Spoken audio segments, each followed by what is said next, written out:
Ms. Ashley, do you want to do, are we going to do a guide reading for you? Would you like a general reading? General reading or starseed? I think 3-card pool would be great. 3-card pool. Starseed, we can do that. Now you're speaking my language. We haven't done a starseed tonight. Shall we? Instant, my lord. Lemurian all the way through. Ooh. So, let's talk about Lemurians, shall we? 3 of the oldest starseeds. What are the 3? The Mintalkans, the Lyrans, Lemurians. Lemurian. Lemurian. They come from the planet Lemuria. They come also, when they were here, they formed what was called the island of Mu, M-U. When it sunk, it became what is now known as the Kingdom of Atlantis. Lemurians are very tied in with Atlantis. They're very tied in with Egypt as well. They're very prevalent in those 2 times. Now, Lemurians are regarded as some of the best healers, hands down. The best healers. Hands down, out of all 23 starseeds, they are the best ones. However, let's go through and explain some of their traits as well, and I also like to go through their most prevalent gifts. Now, by the way, what do they look like? They look about 8 to 12 feet tall. They differ in about that height range. They are very transparent, or what is it? It's not like, is it translucent? But it's where it's like you can see through, but it's not like all the way through. It's like a very clear type of energy, but it has every color of the spectrum is in it. You'll see hints of it all throughout. They levitate. They do not walk. They do not walk. What exactly are starseeds? Starseeds are souls that chose to incarnate here that are not from this plane. They come here for a very specific reason. You have a great night as well, brother. Thank you, man. Light and blessings to you. Now, let's talk about some of their traits. So, they are by far the most highly sensitive out of all the starseeds are Lemurians. They absorb in energy. They absorb in energy and emotion unlike anything else. A lot of times they feel like it is a curse in a sense. It's like they feel like they're cursed because they're taking so much on. I will tell you, the other thing that they deal with in that as well is they have a very hard time with self-sacrifice. They have a very hard time in telling people no because they want to help everybody, and they know that they can. The thing that they have to realize, though, and through their journey they do, is that they cannot help the ones that are not willing to receive the help. They have to be able to plant the seed and then move on. A lot of the times, though, they feel guilty when they tell people no because they're like, I know I could help them. I know I could help them. But we cannot help those that are not willing to receive the help. We have to be able to plant the seed and move on. That's why self-sacrifice for them is something that is very difficult for them. They encapsulate the divine feminine. Encapsulate a divine feminine. Have you been asked by someone to? Yes, I've had about 3 that I've had to do that for. Yep. But encapsulate the divine feminine. So what that means, you wear your emotions on your sleeve. You have no problems putting out how you feel. You're able to truly tap into your emotions. Sometimes it can be in a benefit. Sometimes it can be in a negative, depending on which degree of emotion we are in.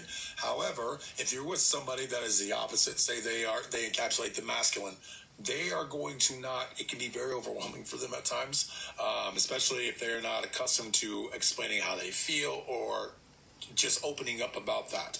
That is something for Lemurians. They truly wear it on their sleeves. They explain everything of how they feel. They're very blunt. They're very blunt. They don't mean to be hurtful. They don't mean to do anything that causes people to be a type of way to take it in a negative, but they are very blunt and they do not sugarcoat anything, nor should they. They are very, very much free spirits. They do not like to be controlled. I cannot explain this enough. When they get controlled, they get out of balance. It throws them out of balance. And when they're not balanced, they are not grounded. And when that happens, their depression is extremely severe. Their anxiety is extremely severe. It puts them into a very deep rut that is hard for them to get out. When they get silenced, when they get controlled, when they feel like they do not have a voice, that is when this will start to happen. They do not like being told what to do. As most starseeds, we do not like being told what to do. They are natural born leaders, but a lot of the times they do not feel that way at all. They do not like having all eyes on them. They don't like being in the forefront of attention. They like to be part of a collective where everybody is working towards like the same type of thing. They're uplifting each other. They're all there in heightened frequencies. They like being around that. However, if they get put into stressful situations, they flourish. It's like time slows down and they're able to do exactly what they need to do in that moment. Music is very important to them. They understand the frequency of music. They understand that through music, they're able to dance, they're able to sing, that is able to align the chakras, that's able to ground them. It's healing. They are also able to activate and heighten their frequency through that as well. Also, art, any type of artistic endeavors, from painting to drawing to writing to self-expression, dancing, singing, that instantly grounds them. It's something that truly does make a huge difference for them, especially when they're feeling off. It will instantly heighten their vibration for them. It's an instant tool for grounding for them.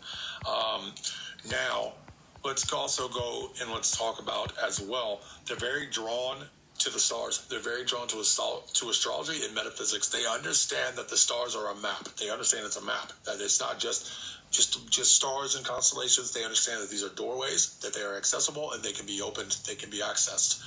They are experts at manifesting. My Lord, they are experts at manifesting.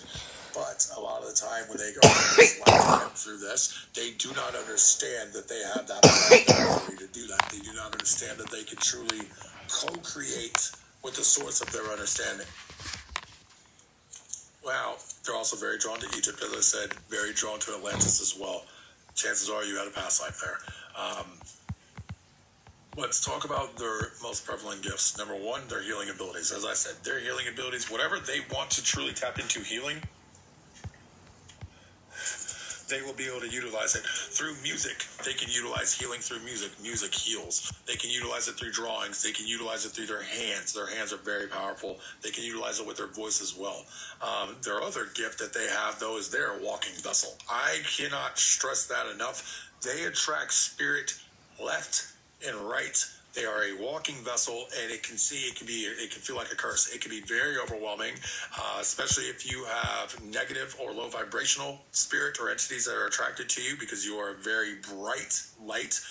It can be a lot. So staying grounded is something that is vitally important. I cannot stress that enough, especially for you Lemurians, because you are highly sensitive. When you don't feel right, that right there is your key. I need to go cleanse myself, or I need to go